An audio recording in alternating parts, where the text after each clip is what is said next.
Hey guys, it's Nia. This channel is formerly known as Nia and Morgan, as all of our current subscribers are already aware of, so I appreciate you all being here. I do want to let you know that we are kind of changing the channel. It's going to have a different feel and different flavor to it. So we're now known as the Budget Bees, and like I said, I appreciate all of you guys sticking around through all of our past videos. We're kind of coming back to this chapter of our life, and this is just where we're at right now.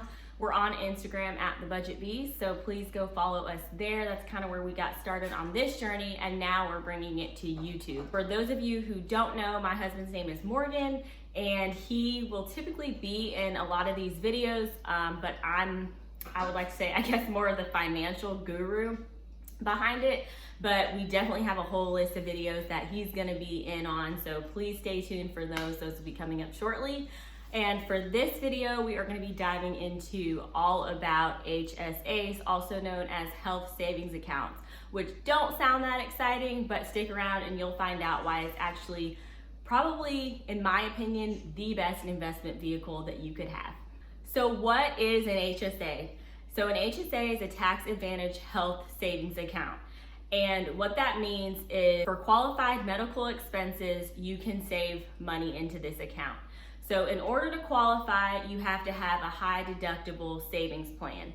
Those are those plans where you have to pay $3,000, $4,000 a year before your insurance kicks in, which sounds like a lot of money, but if you're younger and only go to the doctor once or twice a year, this is actually a really good plan for you because not a lot is, there's my dog. So not a lot is coming out of your monthly paycheck because your plan is going to be a lot cheaper, and you also qualify to have this health savings account. Now, if you go to the doctor very often and you need that plan where potentially you pay a lot more upfront out of your paycheck each month, and in turn, you know, everything's covered when you go to the doctor, that's good, that's for you. This will not apply to you. And that's okay. I think you can still qualify to get an FSA, which is a flexible savings account, which I'm not going into in this video. This video is just gonna be all about health savings accounts. So if you have that high deductible plan, or if that's an option in your benefits, which keep in mind, I know for a lot of companies, open enrollment's coming up. So keep an eye out for that. If you kind of feel like that's you, where you don't go to the doctor very often, this could be a really good account opportunity for you. Now, one of the cool things about an HSA, I'm kind of gonna go through the list, but an HSA is yours for life. So how it works is you tell your employer how much money you wanna contribute every month or every paycheck, and then they automatically contribute that money into your account.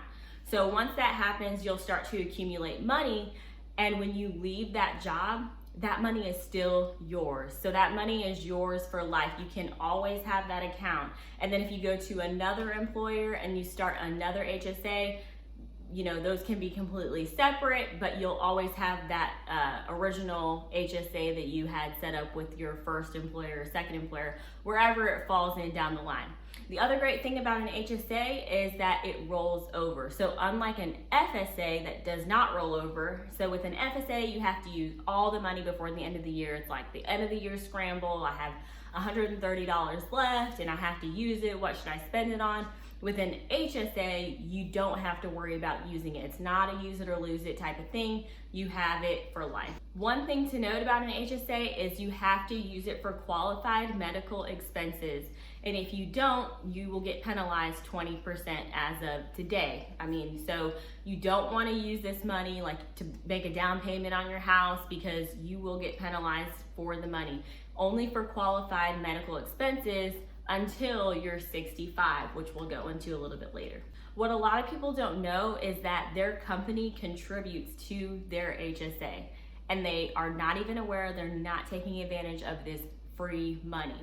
So ask your HR department if your company contributes to your HSA, because that is free money that you're leaving on the table. Even if you never contribute to your HSA, you could still have $500 or whatever it is that your company contributes. You can still have that money to use for medical expenses, and you will have never paid anything towards it, nothing at all. So as of today, 2019, the contribution limits for an HSA is $3,500 for an individual and $7,000 for a family. So if you have a family, you can contribute $7,000 with a family plan. I should say with a family plan. You can't just have a family and only have yourself covered and pay that $7,000. You have to have the family high deductible health plan. And then as an individual, it's $3,500. So Morgan and I have separate health accounts just because of where we're at in our life. We just feel like because we're still young, if one of us decides to leave our job, we kind of won't be tied down to being in the position of one person not having health insurance for a time period. So to cover ourselves at this point in our life, we have two separate health plans.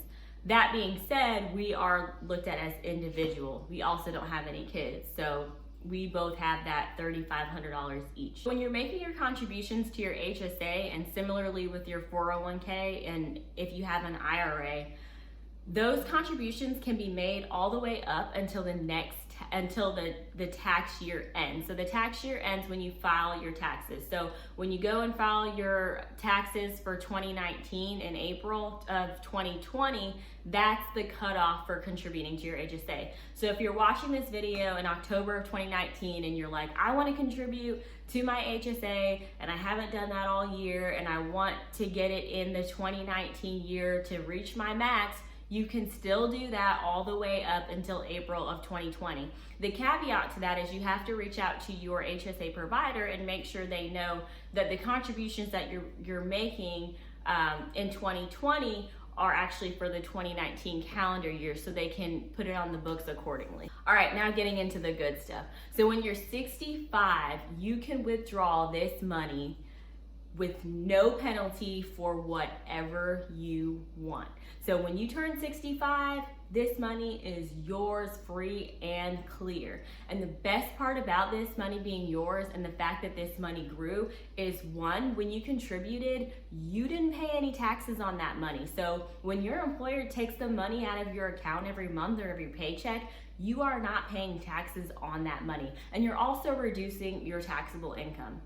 Two, when that money grows, because you're gonna invest it, which we'll talk about right after this, it grows tax-free. Lastly, when you pull this money out, whether for a health qualified expense or when you're 65 and you just wanna go on an amazing trip, it's also tax-free. So basically, Uncle Sam is not asking you for a dollar or a dime of taxes when you contribute to your HSA. So if you're single and you can contribute $3,500 a month, you should do it because you're never gonna pay taxes on that $3,500. There's no other account that I know of that you won't have to pay taxes on.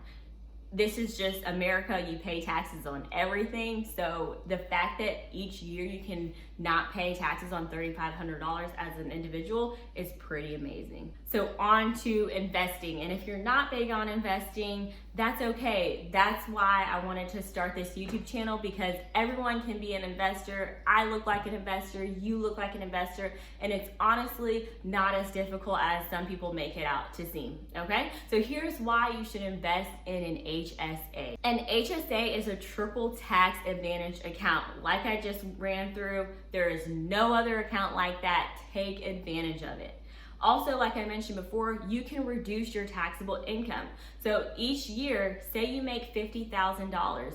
If you contribute $3,000, you're only gonna pay taxes on $47,000, okay? So you're reducing the amount of money that Uncle Sam is gonna tax you on when you contribute to your HSA.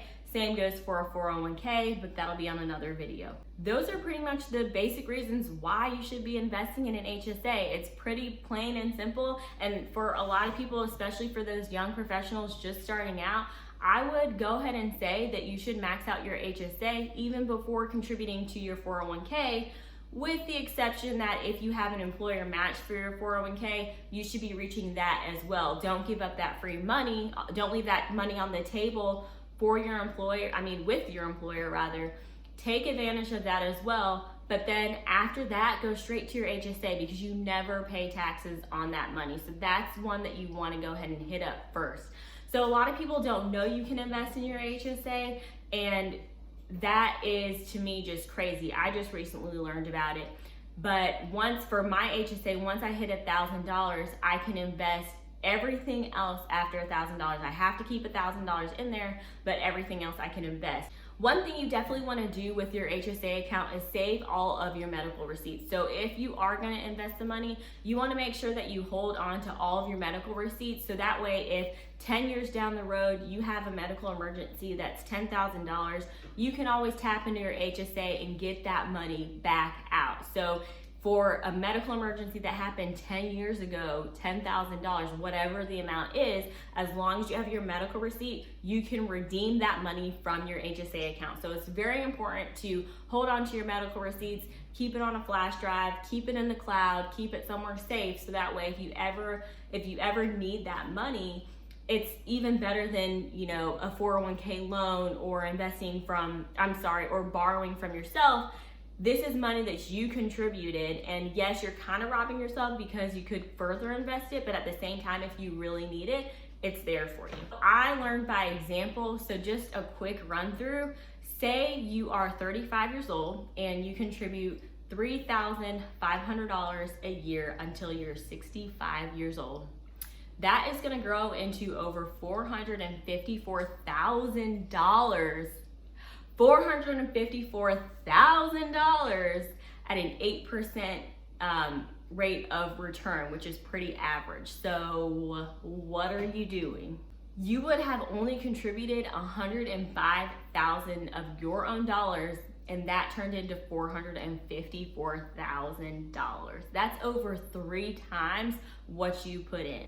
So if I haven't sold you yet on an HSA, I don't know what you're doing. Maybe watch this video again and really think about it.